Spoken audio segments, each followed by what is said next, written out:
रहते हैं गणेंद्र जी, जिस तरीके से अरविंद केजरीवाल के आवास को शीश महल और तमाम नाम दिए गए थे, रेखा गुप्ता का भी अभी जो दिल्ली के मुख्यमंत्री हैं उनके आवास को रेनोवेट करने के लिए करीब 60 लाख रुपए का खर्च बताया जा रहा है। देखिए, अरविंद केजरीवाल जी और आम आदमी पार्टी को बदनाम करने के लिए भारतीय जनता पार्टी ने एक बहुत बड़ी साजिश रची थी।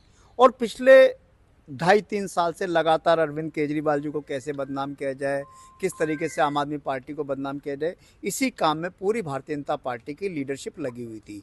और आज रेखा गुप्ता जी, दो जो बड़े बड़े बंगले हैं, दो बड़े बंगलों को मिला के रेखा गुप्ता जी के लिए एक बहुत बड़ा राजमहल बनाया जा रहा है। उसमें दर्जनों एसी लगेंगे, उसमें दर्जनों टेलीविज़न लगेंगे, उसमें कई सारे सोफे लगेंगे, बहुत सारा इंफ्रास्ट्रक्चर और बहुत सारी चीज़ें लगेंगी।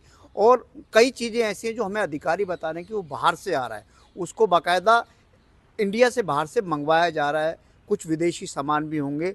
और जिस तरीके से लग रहा है कि जब दिल्ली के अंदर एक मुख्यमंत्री आवास है और उसमें ऑलरेडी पैसा लग चुका, तो अब जो भी पैसा लगेगा वो कहीं ना कहीं दिल्ली के टैक्स पेयर के पैसे की बर्बादी है। जब दिल्ली के अंदर एक मुख्यमंत्री आवास है, उस पर ऑलरेडी सारा काम हुआ पड़ा है, तो रेखा गुप्ता जी जाके उस आवास में रहे। रेखा गुप्ता जी क्यों दो बड़े बंगलों को जोड़ के एक बंगला बना रही? रेखा गुप्ता जी को इतनी क्या ज़रूरत है? और रेखा गुप्ता जी को ये सोचना चाहिए कि आप जो भी पैसा लगा रहे हैं वो दिल्ली के टैक्स पेयर का पैसा है। जब ऑलरेडी एक मुख्यमंत्री आवास है जिसमें 5 फ्लैगस्टाफ रोड में अरविंद केजरीवाल जी रहते थे, वो अरविंद केजरीवाल जी का कोई पर्सनल घर तो था नहीं, वो मुख्यमंत्री आवास था। और अरविंद केजरीवाल जी के समय में जब रेनोवेशन हुआ तो हमने भी उस समय भी कहा था कि जो भी दिल्ली का अगला मुख्यमंत्री आएगा इस आवास में रहेगा।